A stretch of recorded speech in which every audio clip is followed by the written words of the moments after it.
Retomamos argumentos, seguimos conversando con el profesor Benigno Alarcón, hemos venido pues abordando el panorama político electoral cuando faltan pocos días para las elecciones en Venezuela. Han corrido rumores de una posible inhabilitación de la tarjeta de la MUT. Se habla que son rumores, pero también entendemos que esa decisión está de parte del TSJ. He preguntado acá a rectores del CNE y ellos dicen que bueno, no se pronuncian al respecto, que ya eso es una decisión del TSJ y ellos no tienen mayor información sobre ello. Es una variable que podría estar presente y es por ello que algunos argumentan que ese proceso de diálogo entre Estados Unidos y Venezuela también podría estar signado por esa negociación, porque Sí. ¿qué pasa si se inhabilita la tarjeta de la MUT?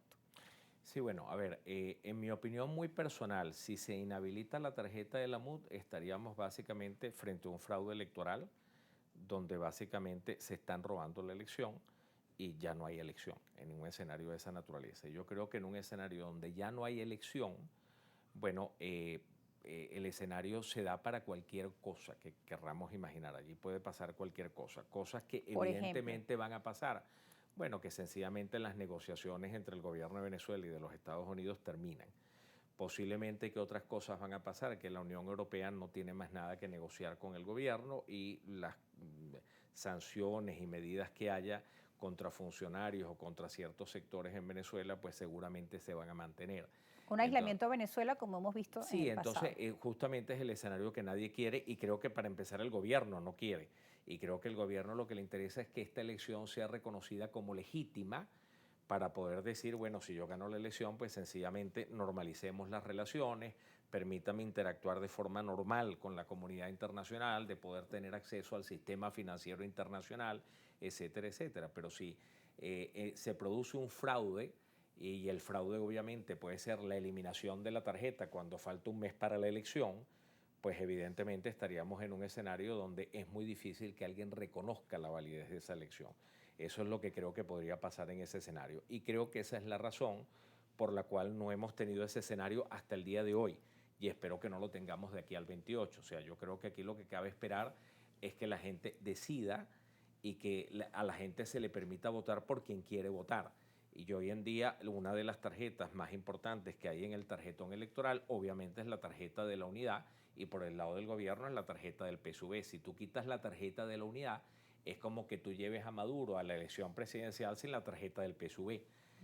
La gente, la gran mayoría de los que vayan a votar por Maduro van a votar en la tarjeta del PSUV y la gran mayoría que vayan a votar por Edmundo González van a votar en la tarjeta de la unidad. Entonces no tendría sentido ir a una elección donde tú eliminaste la tarjeta de tu contrincante. Eso, digamos que lo hemos visto con inhabilitación de tarjetas en el pasado, pero nunca Sí. lo hemos visto a un mes de la elección. Por cierto, aquí tenemos la brújula electoral que nos compartió el CNE. Ujú, Bueno, en el caso de Nicolás Maduro tiene varias tarjetas. En el caso ujú, del candidato Edmundo, pues si se elimina su tarjeta, pues allí hay otras, pero también falta ujú, otra decisión del TSJ respecto a algunas de las tarjetas, ¿no? Son ujú. distintas variables. Son Ahora, en tres. el escenario Ujú, de que el gobierno pierda la elección. Ellos en reiteradas ocasiones han dicho, nosotros tenemos que salvar la revolución y el proyecto bolivariano porque en caso de perder la oposición nos busca perseguir, nos busca aplastar, escenarios que hemos visto antes. ujú.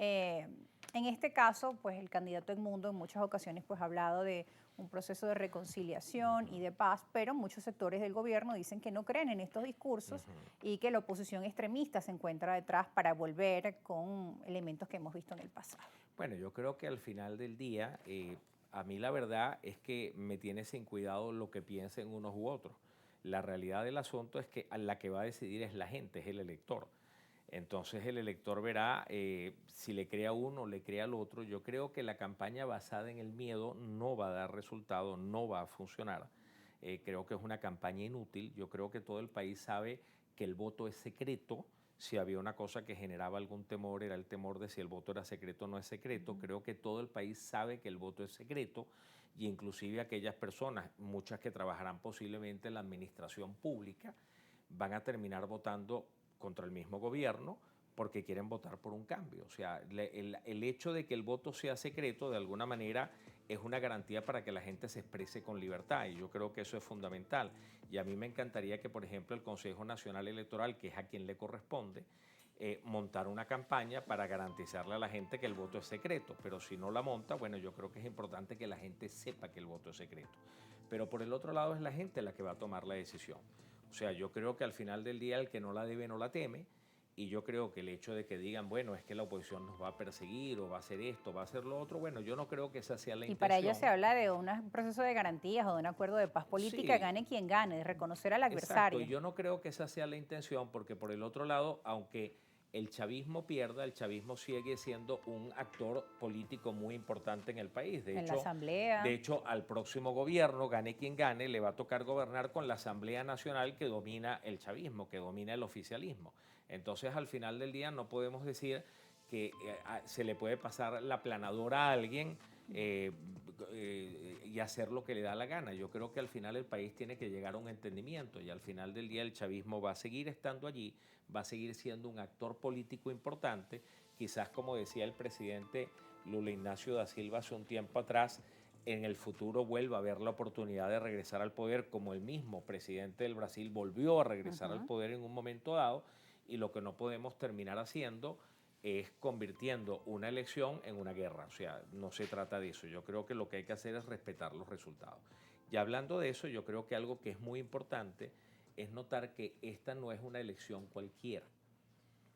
Aquí lo que nosotros tenemos es un país que más del 80%, como dicen todos los estudios de opinión pública, incluidos los nuestros, que no los paga nadie, que los pagamos nosotros mismos porque hacemos investigación con esto, más del 80% del país quiere un cambio político.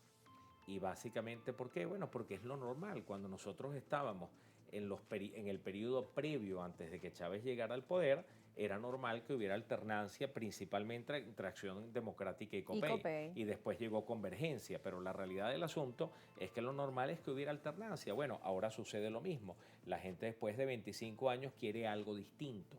Y la realidad del asunto es que lo que estamos viendo, más que una campaña política y una elección presidencial, estamos viendo un gran movimiento social a favor del cambio político que va más allá de una elección normal, ordinaria, corriente. Lo que estamos viendo es un país que decidió cambiar y que se va a expresar en las urnas justamente para tratar de cambiar esa realidad. Muchas gracias por acompañarnos, ya estamos sobre la hora Muchas gracias a ti. lamentablemente. Gracias también a la audiencia que participó. Luego por esta vía les estaremos también respondiendo parte de sus inquietudes y de sus preguntas.